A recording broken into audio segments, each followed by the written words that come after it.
যুক্তরাষ্ট্রের president Donald ট্রাম্পের চীনা পণ্যের উপর অতিরিক্ত 100% শুল্ক আরোপের হুমকিকে যুক্তরাষ্ট্রের দ্বিচারিতার উদাহরণ বলে মন্তব্য করেছে চীন। চীনের বাণিজ্য মন্ত্রণালয়ের এক মুখপাত্র জানিয়েছেন, প্রেসিডেন্ট ট্রাম্প তার হুমকি বাস্তবায়ন করলে বেইজিংও পাল্টা ব্যবস্থা নিতে পারে। তিনি আরও বলেন, চীন কোনো বাণিজ্য যুদ্ধ চায় না, তবে ভয়ও পায় না।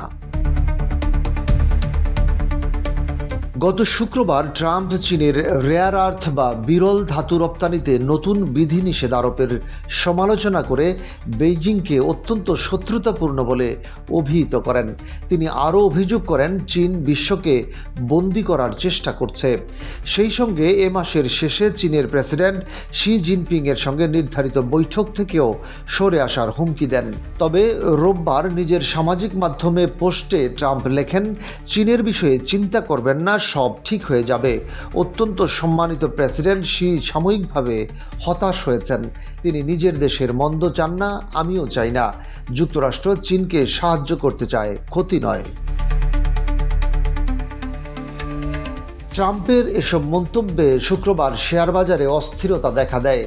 S&P 500 সূচক 2.7% পতনের মাধ্যমে এপ্রিলের পর সর্বোচ্চ নিম্নমুখী অবস্থায় পৌঁছে যায়।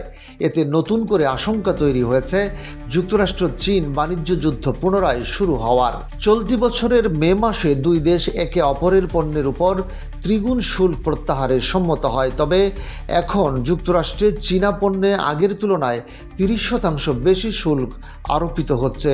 অন্যদিকে চীনে যুক্তরাষ্ট্রের পণ্যের শুল্ক 10%।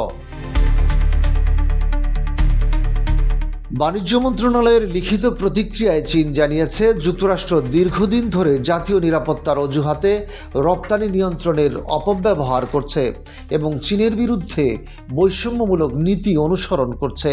চীন বলেছে, শুল্কের উপর দিয়ে চীনের সঙ্গে সম্পর্ক করা সম্ভব নয়।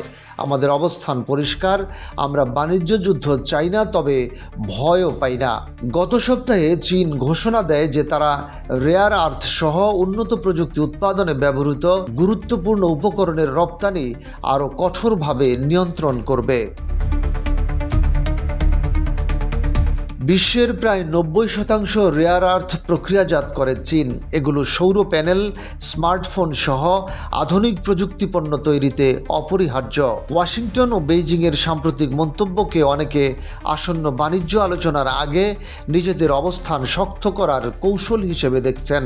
তবে এই মাসের শেষ দিকে দক্ষিণ কোরিয়ায় অনুষ্ঠিতব্য শীর্ষ সম্মেলনে ট্রাম্প ও শি জিনপিংয়ের বৈঠকটি আদৌ অনুষ্ঠিত হবে কিনা তা এখনও অনিশ্চিত।